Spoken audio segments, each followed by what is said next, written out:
So moving on, let's go to this stuff. This is all my kind of health and hygiene stuff. So toothpaste, toothbrush. I haven't cut the handle on it, and I know that's a tradition within the AT to save on that much weight. So I may do that, as everybody else does. Again, the stuff for the purifying your water. I've just got the drops. You can get hydration systems and stuff, or purifying systems that, you know, are pumps and all the rest of it, but it seems completely ridiculous when you can just carry drops or even tablets. But most people that I've talked to say use the drops. First aid kit. This is just a little one, but you can just make your own, because you've got to remember that you're never more than a week away from civilization, and that's at the most. So, and you're never going to have to be dealing with, like, all you need to do if you're ever hurt is to sort yourself out and be getting to civilization to get treated properly from a doctor or a real medic. So you don't need to have really complicated, like a huge amount of bandages and huge amount of things, because you'll never be truly treating. You'll only ever be delaying to get there. That's what I've been told. So you can take out and just go through your first aid kit and actually think, what will I actually need? So combine it, buy other things for it, put it in. And also, some people don't even take first aid kits. I think that's a bit silly, but some people just say it's dead weight to them, and because they never get injured. Tissues, just because you never know when you need them. That's for hand washing, so it's just do it like that, and you clean. That's bug spray for and stings from plants as well. That's just to alleviate the actual itchiness and everything. This stuff, which is new, is what would be kind of bug spray. It's really high, stupidly strong bug spray stuff. But this is actually, if I get the cap off, I don't know if I... Oh, it's screw, okay.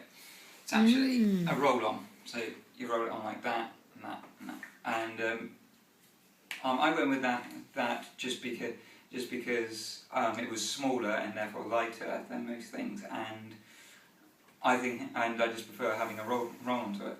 So I thought I'd give it a go. That's a repellent, is it? Yeah, that's a repellent. And what you do, and the way she put it in the shop, you put it round your wrist, round your ankles, and you then get a kind of aura of stay away from me. And again, that's really, you don't need much, because you're only going to be needing that in the height of summer, in the height of when it gets hot. And if you start where I'm starting, which is you start in March, end in September, you start in frost, end in frost, and then it gets steadily hotter, but then you've only got to get like 3 months of actually it being hot with the flies out. So you don't need all that much. And plus, I'm just one of the people that, the mosquitoes don't actually bite all that often. They tend to bite me and then drop off dead. I think that's the personal hygiene thing again. That's just some sunscreen, just in case it does get hot. I just had that left over from our holiday, so I just thought I'd throw that in there. This is rehydration treatment, which is a cheap version of diorolite. That's just in case I do get sick, which you can do from water in a man. You can just be sick. And if you are 3 days either way from civilization and you have just thrown all your food up, you need to be able to replace your salts and everything just to make yourself feel better, so you can carry on walking and not just lie down and go, oh, I'm dead, bury me here. And this is pills to, I can't remember what they're called. Again, I'll put details in. But these basically stop you from being sick, or if you've got diarrhea, stop you from doing that, so you actually retain your food and everything, so you can actually get to civilization and then wait until you're feeling better. Because of course, your body is trying to reject something, but right then and there you need to keep walking, you need to have that energy. So... Imodium? Possibly. That's what it says on the back, and I can't read it. Oh, okay. So, diarrhea capsules, but like Imodium. That's what we'd know it as, yeah. Oh, okay. Cool, yeah. So yeah, and like I say, I've not been told to get those, either of those, but it just seemed like a good idea. So if it's again, I get to the end of the trail and I've still got them, I threw them away because it was just not useful. That's something for you guys to know. I got these practically free when I took back my water system because it had burst. It's just Veruca, no not Veruca, I keep on saying that, it's Blisters? Blisters, that's the one. It's blister plasters, and as the guy said, as soon as you start feeling, they're second skin ones, so as soon as you start feeling it rubbing or feeling bad, slap it on, there you go, wait for it to fall off, and you'll be much better off. So that's that. And of course take everything out of the packaging, make sure that you're carrying as little as possible. This is a little waterproof pouch that you wear on your neck. So in here I've got my passport, my money, my cards, and all the paperwork that you cannot be without. So if somebody just runs up, grabs your bag and legs it with it, you're not totally screwed. You've still got stuff in here. All the stuff that will mean that you can get home and prove who you are. That's really good, and especially as it's completely waterproof, so you can have it around your neck and forget about it. You can go in the shower, you can do all of it, and you'll never be without your passport. On that, I'm taking my debit card, my credit card, but also I am doing the from Thomas Cook's travel card, and there's seemingly no downside to having it there. That you can just put money on there. If it's nicked, all that money is totally safe and fine. They can't get the money out of it, seemingly, because they're the modern day of traveller's checks. So it's really good. They only charge you for taking it out of ATMs. They don't charge you for using it at at a shop, say, which saves you money. So keep it. So if you're wondering how you're going to use your money over there, I would certainly suggest getting one, along with credit cards and debit cards as well. Moving on, let's just get this stuff out of the way. That's just duct tape for all your duct taping needs. And the rope, this is 50 foot worth of rope. That's for getting your food into your bag, slinging it over a tree, and getting it out of the way of the bears. I don't know how often you're going to have to do that, but that's the one thing. That's the one thing that a lot of people talk about is how to prevent bears from coming and getting you, especially as the woods have been decreasing their sign to associate human beings with food, and therefore they're becoming more and more common. So it is good to try and keep food as far away from you as possible during the night so it doesn't attract them. Like I say, 50 foot is what the AT conservational group, whatever they're called, suggests that they use. And again, there will be a link in the description for their website. If you're not going to their website a lot and reading everything on it, you really should. They've got a great map and everything. Hello, Violet. Moving on to... Anyway, stuff sacks are cool, by the way. Just like I said, I love having those good stuff sacks that keeps everything separate. And it also keeps everything dry that way.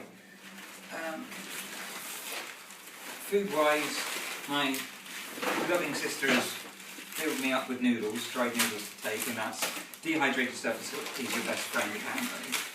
So, all that. Pasta, tins of tuna, I might take them. This is the stuff that doesn't actually have water in them or any kind of liquid, so they are lighter. But I may take them out of the cans anyway, and take, obviously, all the peanut butter out of here and put them into one of these delightful things, Ziploc bags. And they've got 60 in here, and that should do me for a long time. Because all you need to do then is scoop everything out into there, lock it up, and that saves all this glass that you're not wanting to carry. And like I say, the hydration stuff is, like I say, dehydrate it as much as you can, have as much dehydrated stuff, because then you're not carrying extra water, because water's going to be there wherever you stop. Moving on from there, this is just for charging in America. If you're British and you're going over there, then there you go. That's for charging my iPhone while I'm over there. And of course, my phone is the only electrical thing I'm going to be taking, so I don't need anything else for that. Yeah, let's get on with this stuff. That is for my fuel, my denatured alcohol stuff. And what I found out, if you want to make your own stove out of a can, which the can stoves are basically what most people use, because you can fuel them with denatured alcohol. You can buy one. This is the one I've got. You can buy this from Miniball Design, either .com or .org, link in the description. But I would suggest first of all that you try making one yourself, just because one, it's a nice little project, and if you've got time, it's good to give it a go. And I probably don't need to put a link. I'll probably find one there and put it in anyway. But there's thousands or hundreds of videos showing you how to make one of these. Like I say, and the reason why you choose these and not one of the ones you buy in a shop, it's because there's nothing to it. It's so light. It's like a tenth of the weight of anything else on the market. So you throw your alcohol into there, and then you light it. Big ball of flame. That then superheats the alcohol within it. That starts evaporating. Then the flame captures onto there, and that will maintain the flame until all the alcohol's gone. And then for your stand, that's just made out of a coat hanger. Again, a link in the description of the guy who taught me how to do that. Pot goes on there, water goes in there, there. Link in the description to how I made this.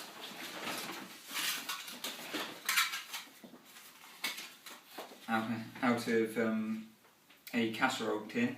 Unfortunately, I couldn't find a round one, but if you cut the bottom out of the squarish ones, then this works out perfectly fine. Goes down like that, and you're away.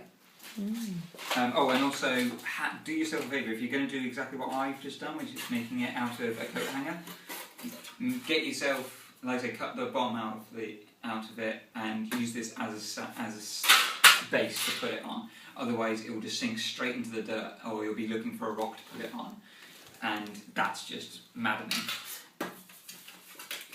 And also remember that if you're wearing any of this stuff, which will be in the middle, you're going to be wearing a lot of plastic. Plastic doesn't mix with fire very well. And Spork and it's also with it. It's all rather nifty stuff, and again, links in the description for all of it. This pot is perfect for me. Matches, you can get waterproof ones, these are just normal ones, but I've got plenty in there to keep me going, I think. And like I said, the great thing is, as you saw, it all packs in nicely, and that's what you're looking for in the end, to have it all packed in. Nice. Moving on, just to mention why the tracking poles, the thing is, I was just wondering, should I get these, should I not? I listened to this podcast, hiking podcast, again, link in the description for it. Unfortunately, he's not making any new ones, but you can still listen to what's there. He said that some young guys were kind of going, oh, I don't need trekking poles, it's like, they're not walking sticks. These are really useful because if you're walking on rocky ground or unstable ground and you fall over, like falling over in the middle of a town is annoying, but if you've got a pack that weighs as much as your pack will, it will be going down harder, faster, and if you do bang your head and injure yourself, you're then going to be in trouble. So, and 4 legs or 3 legs is better than 2. So, seriously, I would suggest getting them. But moving on from there, and related to that, knee supports. I just happen to have weak knees, as I discovered with my training with my mate. So I'm taking them, and my attitude, as again described to me, is to have them and to wear them when you're not needing them. Start the AT not needing them, finish not needing them, but wear them all the while, rather than start not needing them and then at the end of it needing them because you've worn your knees out. Like I say, in my case, I just happen to have weak knees. So I'm taking them, but this again might be one of those things that at the end I'll say, I never used them, I never needed to, so my knees just got used to it. But as I said, better safe than sorry, like with the shoes and the backpack, you don't want to do yourself an injury and a long-term injury because of repetitive strain.